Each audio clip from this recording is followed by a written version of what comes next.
Mindfulness, அதாவது இந்த ஒரு நொடியில் மனதை லயிப்பது. இதை எப்படி அன்றாட வாழ்க்கையில் கடைப்பிடிக்கிறது? இதை முயற்சி பண்ணி பார்த்தேன், ஆனால் என்னால் முடியல அப்படின்னு கைவிட்டவங்களுக்கு இந்த பயிற்சி ரொம்ப உதவியாக இருக்கும். இது ரொம்ப ஈஸியான பயிற்சியும் கூட. இது நான் ட்ரை பண்ணி பார்த்து என்னால் முடிஞ்ச ஒரு விஷயம், அந்த ஒரு டெக்னிக்கை இங்கே ஷேர் பண்ணணும் அப்படின்றது தான் இந்த வீடியோ. ஸோ இந்த பயிற்சிக்கு போகிறதுக்கு முன்னாடி இந்த மைண்ட்ஃபுல்னஸ் எவ்வளோ முக்கியம்னு பார்க்கலாம். நம்மளோட மனசு ஒரு நாளைக்கு 70,000 எண்ணங்கள் யோசிக்கிறதா சொல்கிறாங்க. அப்படி வர 70,000 எண்ணங்களும் 3/4 எண்ணங்கள் ஒரே மாதிரி தான் இருக்குமா. இப்போ இது வரைக்கும் வாழ்க்கை எப்படி இருந்ததோ அதே மாதிரி எண்ணங்கள் தான் திரும்ப திரும்ப வரும். அப்படின்னா நம்மளோட வாழ்க்கை மாறுவது ரொம்ப கடினமாக இருக்கும். எந்த ஒரு மாற்றமும் வராது வாழ்க்கையில். இந்த மைண்ட்ஃபுல்னஸ் ப்ராக்டிஸ் செய்யும்போது நம்மளோட எண்ணங்களின் எண்ணிக்கையை நாம் குறைக்கிறோம். அப்போ இந்த பிரபஞ்சத்தோட சக்தி நம்மளுக்கு அதிகரிக்கும். நம்மளோட வாழ்க்கை ஈஸியாக மாறுவதற்கான ஒரு வாய்ப்பை நம்ம ஏற்படுத்துகிறோம். அதனால தான் மைண்ட்ஃபுல்னஸ் ப்ராக்டிஸ் பண்ணணும் அப்படின்றது ரொம்ப முக்கியமாக கருதப்படுது. இப்போ பயிற்சி எப்படி பண்ணலாம்னு பார்க்கலாம். எல்லோருமே மைண்ட்ஃபுல்னஸ் ப்ராக்டிஸ் பண்ணணும் அப்படின்னு சொல்லுவாங்க. ஆனால் இது நிறைய பேருக்கு முடியறதில்ல. நானும் நிறைய ட்ரை பண்ணி பார்த்தேன்.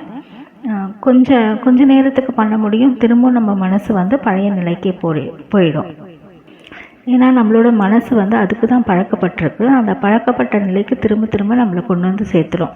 திரும்பியும் பழையதை யோசிக்கிறது, ஏற்கனவே நடந்ததை யோசிக்கிறது, இப்படி மனம் அதுலேயே லயித்து வீணடிச்சிட்ருக்கோம். ஸோ இந்த மைண்ட்ஃபுல் ப்ராக்டிஸ் ஈஸியான ஒரு விஷயம். இது ஒரு நாளைக்கு ஒரு விஷயத்தை மட்டும் எடுத்து அந்த விஷயத்தில் ஃபுல்லாக இந்த ப்ராக்டிஸை பண்ணி பார்த்துட்டு அதுக்கப்புறம் கொஞ்சம் கொஞ்சமாக அதிகரித்து கொண்டே வரலாம் ஒரு நாளைக்கு. இப்போ சாப்பிடும்போது மட்டும் இந்த மைண்ட்ஃபுல்னஸ் ப்ராக்டிஸ் பண்ணணும் அப்படின்னு எடுத்துக்கலாம். சாப்பிடும்போது என்ன பண்ண போகிறோம் அப்படின்னு பார்க்கலாம். சாப்பிடும்போது முழு உணர்வோடு நம்மளோட அந்த சாப்பாடை நம்ம எடுத்துக்கணும். ஆனால் நம்மளோட மனசு எப்போவுமே என்ன பண்ணோம், சாப்பிடும்போது நம்ம வேறு ஏதோ விஷயங்களை யோசிச்சுட்ருப்போம். ஒன்று டிவி பார்த்துட்ருப்போம், இல்லை வேறு எதையோ யோசிச்சுட்ருப்போம். மனசு அந்த உணவில் இருக்கிறதே கிடையாது. அந்த முழு உணர்வையும் அந்த உணவில் கொண்டு நம்மளோட பாடி, மைண்ட் அண்ட் சோல் இது எல்லாத்தையும் ஒரே லைனில் எடுத்துகிட்டு வந்தோம் அப்படின்னா அதுதான் மைண்ட்ஃபுல்னஸ். ஸோ இப்போ சாப்பிடும்போது நீங்கள் டிவி பார்க்கல, ஆனால் சாப்பிட்டுட்டு தான் இருக்கீங்க அப்படின்னாலும் ஃபஸ்ட்டு அந்த மைண்ட்ஃபுல்னஸ் ப்ராக்டிஸோடு எடுப்போம். ஆனால் கொஞ்சம் கொஞ்சமாக இந்த மைண்ட் நம்மளோட நிலையை விட்டு தாண்டி வேறு எதுவும் யோசிக்க ஆரம்பிச்சிடும். பழைய எண்ணங்களை திரும்பியும் கொண்டு வந்துட்ருக்கோம். இதை தவிர்க்கணும் அப்படின்னா நம்ம மனசோட நம்ம பேசணும். இப்போ நம்மளை விட ஒரு உயர்ந்த சக்தி நம்மளை சுற்றி இருக்குது. அது நீங்கள் கடவுள்னு சொல்லலாம், இல்லை நம்மளோட மனசாக கூட கன்சிடர் பண்ணிக்கலாம். அந்த மனசையோ அந்த கடவுளையோ ஒரு ஃப்ரெண்டாக பாவிச்சு, நம்ம பக்கத்தில் ஒரு ஃப்ரெண்ட் இருக்கிற மாதிரி பாவிச்சு, நம்ம இப்போ உணவில் ஒரு தட்டு நமக்கு முன்னாடி இருக்குன்னா, எனக்கு முன்னாடி ஒரு தட்டு இருக்குது, இதில் நான் சாதத்தை போடுறேன், இதில் குழம்பு ஊற்றுறேன், இந்த சாதத்தையும் குழம்பையும் சேர்த்து இப்போ செய்கிறேன், இது தொட்டுக்க ஏதாவது இருந்ததுன்னா இதையும் கையில் எடுக்கிறேன், இந்த கையில் எடுத்ததை வாயில் வைக்கிறேன், சுவை உணர்வு ஏற்படும். அந்த சுவை உணர்வில் இது காரமாக இருக்குது, இது மிக சுவையாக இருக்குது, இதை நல்லா மென்னுட்டு இருக்கேன், இதை முழுங்குறேன் அப்படின்ற மாதிரி ஒவ்வொரு செயலையும் ஒரு வாக்கியமாக சொல்லி அது மனதுக்குள்ளே தான் சொல்ல போகிறோம். ஒரு பக்கத்தில் ஒரு ஃப்ரெண்டு இருந்தால் எப்படி சொல்லுவோம், ஆனால் வெளியில் வாய்விட்டு சொல்ல போவதில்லை. மனதுக்குள்ளாகவே இது ஒரு வாக்கியமாக போட்டு இதை பேசிகிட்ருப்போம். இது ஏன் அப்படின்னா நம்ம மனசு பழைய நிலைக்கு போக விடாமல் தடுக்கிறதுக்காக தான். இப்போ என்ன நடக்குதோ அதை ஒரு சென்டென்ஸாக ஃபார்ம் பண்ணுறீங்க, ஒரு வாக்கியமாக ஃபார்ம் பண்ணி இதை ஒருத்தர் கூட பேசுகிற மாதிரி மனதுக்குள்ளேயே பேசிகிட்டு இருந்தீங்க அப்படின்னா உங்கள் மனசு எப்போவுமே ஒரு வேலை பார்த்துட்டே இருக்கணும். இந்த மனசுக்கு ஏதாவது ஒரு எண்ணம் வேணும். அதை பழைய எண்ணங்களுக்கு போக விடாமல் இப்போ இருக்கிற இந்த நொடி பொழுதில் இருக்கிற அந்த செயலையே ஒரு எண்ணமாக மாற்றி அதுக்கு கொடுத்துட்டோம் அப்படின்னா இந்த பழைய எண்ணங்களுக்கு போகாமல் பார்த்துக்க முடியும்.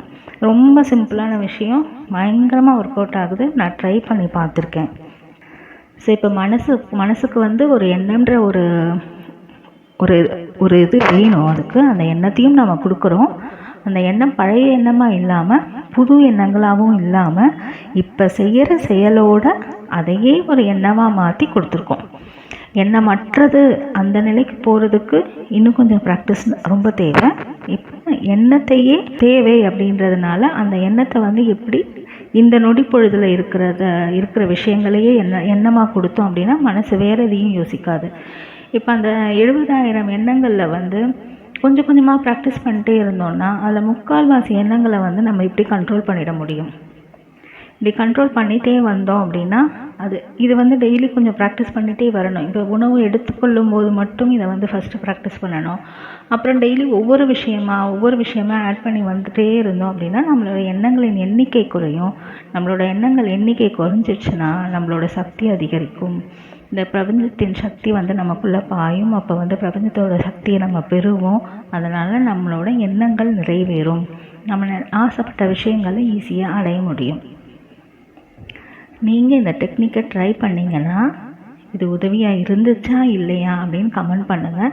அது எனக்கு ஒரு சந்தோஷத்தை கொடுக்கும். மேலும் சில விஷயங்களை ஷேர் பண்ணுறதுக்கு உதவும். நன்றி.